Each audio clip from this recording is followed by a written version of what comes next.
out beyond a car width on the street, and there was a detail out in front of the house, which I stood and watched. I have to say that the police officer stood at attention on the opposite side of the road and did his job. But the issue was that really necessary? And when I looked at the public works, the cost to the town for details on the town projects and whatever, it was about $100,000 as I recall. And of that, I think some of it was non-public works, special events and things where you would normally have a police officer. There was about $60,000. Now, of that, some of it obviously probably required a detail. But, when I ask who makes the decisions, it's kind of left up to the people that are operating, whether it's the duty sergeant or even sometimes the contractor actually calls for a detail because they're just such in a habit of, well, you got to have a detail. They don't bother with the hassle. And I don't know about who makes the determination on the public works projects, but perhaps we could save some money by looking at policy associated with details. Excuse me, if I could, I couldn't hear you. I'm sorry. Was this a town detail or a private detail you're talking about? The one in front of my house was a private detail. It was a private Yeah, detail. but I'm saying. I mean, it was like But the there's phone company, been, something like that. there's been public works projects Yep. that, on the side roads, that we all have observed, that, you have to question whether or not, and the question is, who's calling the shot? And it's not necessarily always the police department that's calling the shot, from what I get. Well, if I may, not to get on the detailed subject, but I know. We're not talking about Flagman. No, we're just no, talking no, about no, details. yeah, I know that. I know through my experiences, which we all know what they are, many of the public entities, Verizon, the gas company, et cetera, they will hire a man because they say, and I don't know, maybe you could chime in on this, Sean, that it protects them with liability reasons when they have a police officer there. If there isn't, and somebody comes by and hits them or whatever, they say this is in their benefit to have a detail, even if it's just for liability for an accident.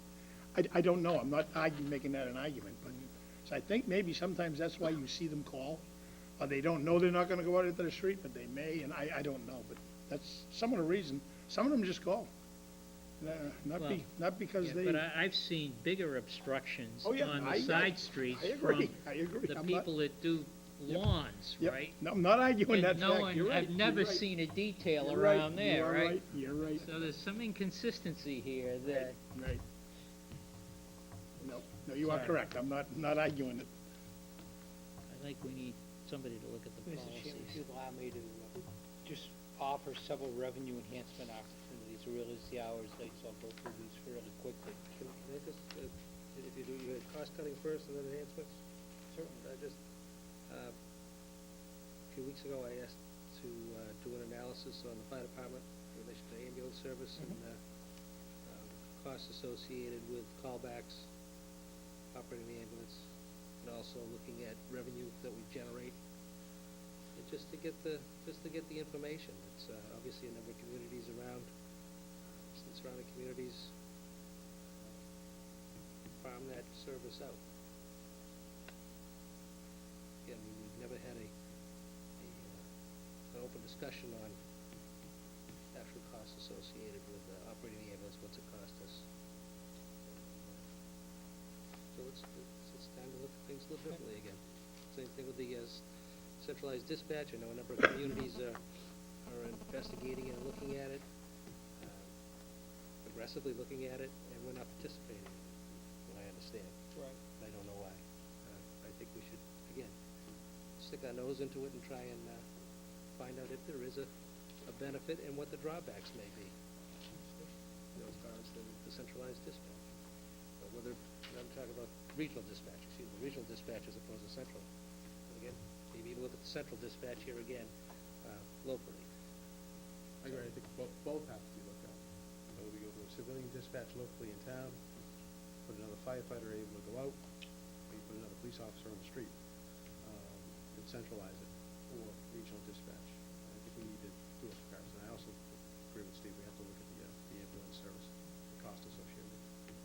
My goal when undertaking this exercise was to really try to identify things we can do now, this year.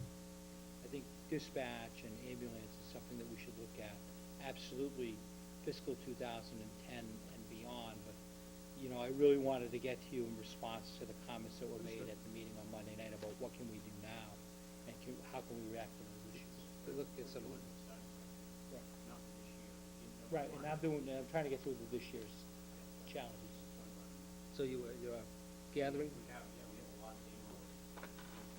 If I could, Yeah. Okay.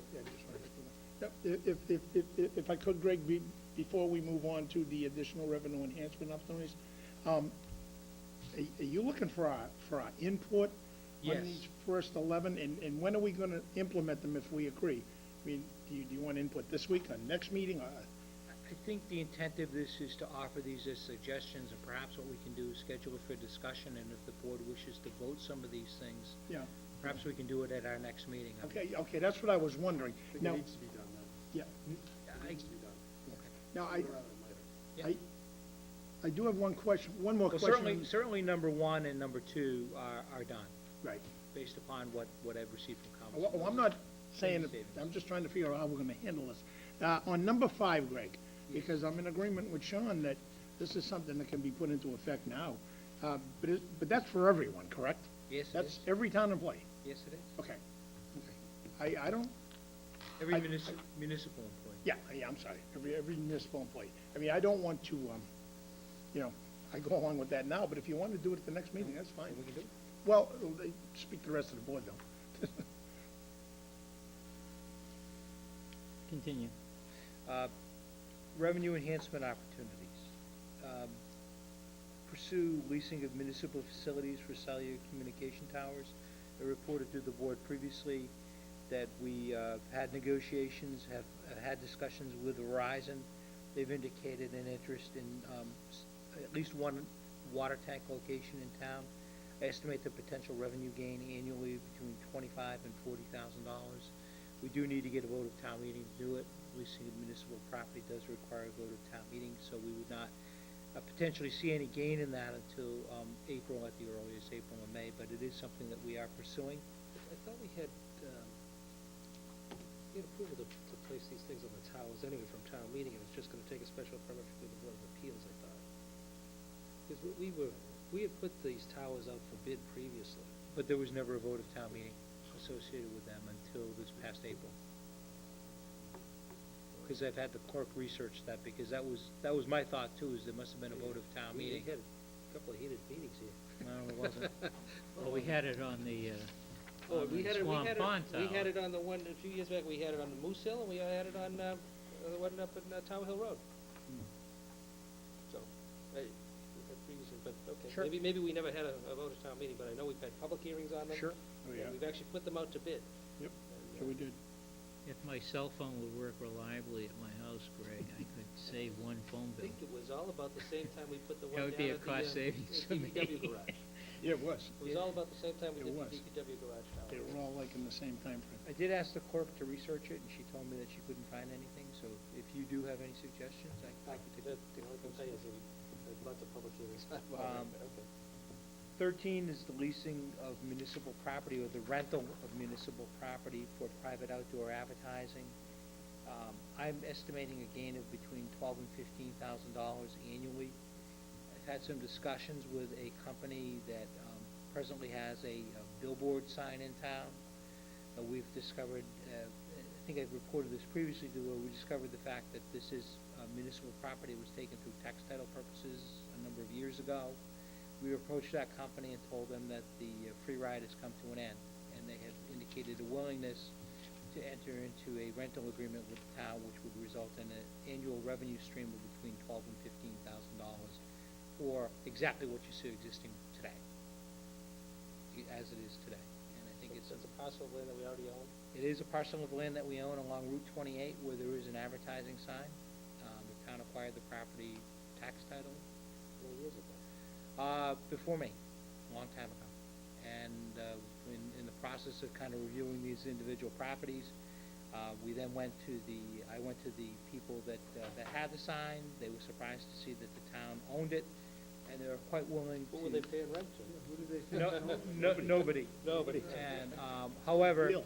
So are they looking for squatters' rights? no, and nor is the town willing to forgive and make this thing go away. The town has had discussions about having a retroactive payment representing the period of time where they had nothing, they were paying nothing, and they, without getting too much into discussions in the public meeting, they've indicated a willingness to do so. So I think that this is a good opportunity to have some reoccurring money. The suggestion was made, I heard it again last week, about advertising, not necessarily in this sense, but advertising, and this really is something that's ready-made, and we have a willing participant who wants to proceed with this. And what we need to do is work through town council and work through the legalities to make this thing happen. That's the only hindrance that we have right now. Yes, Joe. Question, just a question on that, Mr. Valiakonis. Do we have to put that out to bid? That's the issue that we need to work We through. need to find out. The goal would be not to put it out to bid. Right, because we have somebody using it and, We have a ready, Yeah. willing, and available Right. tenant. right, And we probably need to do something in terms of what's called a license agreement. okay. A license agreement would not require a vote of town meeting. What it would be is shorter duration. Shorter duration means that we receive less in the way of revenue, but it does guarantee that in fact that we can continue that in over a period of time. Good. Just sale of municipal property by competitive auction, not necessarily the big pieces that cause everyone a great amount of controversy, but the small pieces that are behind homes, between lots, those parcels that people are merely looking at because they like the green space out their back window, not necessarily looking at it in terms of a substantial revenue gain to the town through the proceeds of the sale, but returning property back to the tax rolls would really be the ultimate gain here to the town. And we can put together a listing of properties, again, not looking at these major properties that bring in neighborhoods who object to it. We'd really be looking at these little green areas that exist right now throughout town. It seems to me that one of the things that are in the way of doing that, and this has been discussed, is the board's policy. Right, and we could go back and look at revision to that, because I think the time is right. Any revenue that is secured by the town cannot be used for general purposes, so we can't use it to offset expenses, but what we can do is we can use it to offset debt on existing land, and for example, the Eisenhower property. We could It could be put into the debt put it stabilization aside fund. and use it to pay down the debt service. I think a lot of the parcels that we're looking at that we do own are landlocked parcels, unbuildable lots that are, That- that Jason does, where, again, as I've been advocating for years here now, is that we need a change in our policy so that just get it back on the tax rolls, even if it's for just the cost of, that are incurred in transferring ownership of the property to the abutter, to get it back on the tax rolls. And, our policy is precluding us from doing that, and tying it to the assessor's records makes it even more difficult to get even a minimum bid on some of this stuff, so we gotta have Joe. Just for the come around record, and- I voted against that change. Yeah. I Which, did. which change? The change that I'm suggesting? No, I voted against the change that we went to, Right. to make it so restrictive. Right. Well, there's two. Yeah. Why don't we address the policy at the next meeting? Absolutely. If we can Why have a don't list you bring it together, forward? these modified list of what we had a couple months ago that we took a look at. And all you have to do is go in the policy book and look and see what the old policy was, and, but basically what it did is gave the board the discretion to, Right. exercise what they thought deemed the majority's in the best interest of the community to dispose of the That's what it property. was before it was changed. Yeah, and Right. we got some convoluted thing where it's tied to the assessor's records, and there has to be a Exactly. minimum bid, it has to be at least what the assessors have it on the books for, which is Could I- virtually nothing in I'm town. sorry. Oh, I'm sorry, I thought Steve was there. Could I comment one more on the auction? I don't know if it's practical, but, in this day and age, anything could be practical to do. And I don't know if they still do it or not, but the town of Reading, they used to hold an auction once a year, and they auctioned off everything, from old cruisers to typewriters. I don't know if they're still doing it or not, but I know they brought in some very decent money doing that. And it was kind of a fun thing in a way. But they used to do it at the DPW garage. They had the old cruisers, the old town vehicles were in there for like a day, 2 days ahead of time. People could come down and look at them, and then they bid on them. I mean, and they bought